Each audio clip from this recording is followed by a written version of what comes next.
the fabulous film that we're talking about is Brutal Massacre. It's a mockumentary about the making of a horror film. It's got some great stars in it. We got David Naughton as the director. I saw the trailer. It was so fabulous. It was a lot of fun, and it's a project done by Stephen Mena, who is noted director from Malevolence. And when this project came to me, I had met him at the Long Island Film Festival when he was screening Malevolence. And so we had met then, and a couple of years had gone by when he came back to me via email and contacted me about doing this project.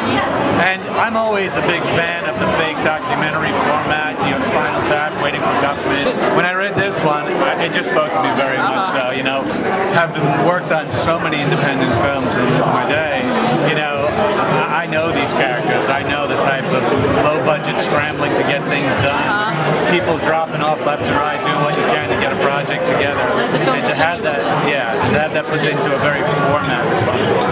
I just knew, you know, I mean, reading the part, and you get the information from what happens on the page, and the script was well written. Stephen Mena is a very talented writer, and you know, he just knew from the first day. What was interesting about this is we had never met before I showed up for the first day of shooting, so you don't really know. We hadn't had a long discussion about how we wanted the film played, how, you know, this comedy is going to come out of an actual realistic situations, or are we going to go for madcap, over the top, you know, slapstick? I mean, what's happening here? And after the first day of shooting, because you're really kind of feeling your way along through the first day or so, but you have to have the performance there as well. You can't, like, you know, you can't just sort of find your performance while you're shooting. You better know what you're doing as the camera rolls. And for me, getting Steve's, you know, just sort of approval, going, you know, this is exactly how I thought it would be. Then we knew we were on the same page and we could fly, and that's what happened.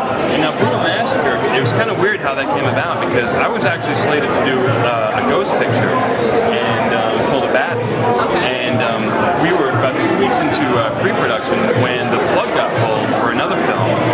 Basically, our money went to that movie, and we got put into Turnaround. So, you know, rather than, you know, jump off the bridge, I kind of thought, you know, what can I do, you know, as a side project to kind of keep busy until my next movie comes along. And Brutal Massacre was a script that I had written, you know, from it was basically just like my ramblings of my experience, you know, with independent film and all the crazy people that I met.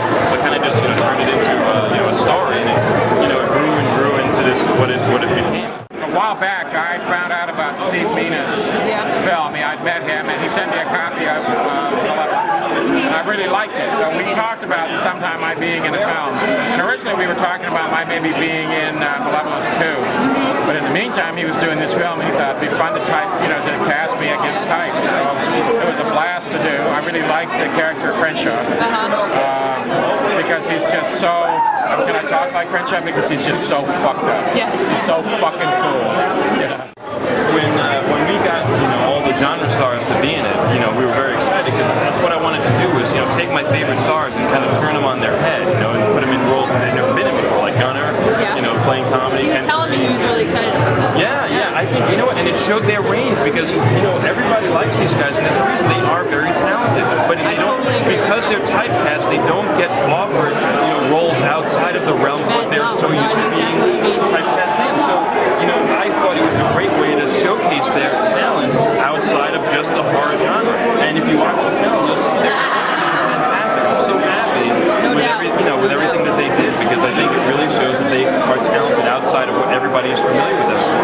Steve Mena also allowed us some sort of freedom as far as interpreting the, you know, my idea of my character was, this is not a bad man, just as a man who is dedicated to making his films, and, you know, and you have to have that on a set, a guy with a, you know, a will of steel. No matter what happens, you're going to get the shot, you're going to get, and so he has quite a, you know, a strong attitude about being able to withstand any kind of mishap, even for Harry Penderecki, who had been through it all, and he gets his film done.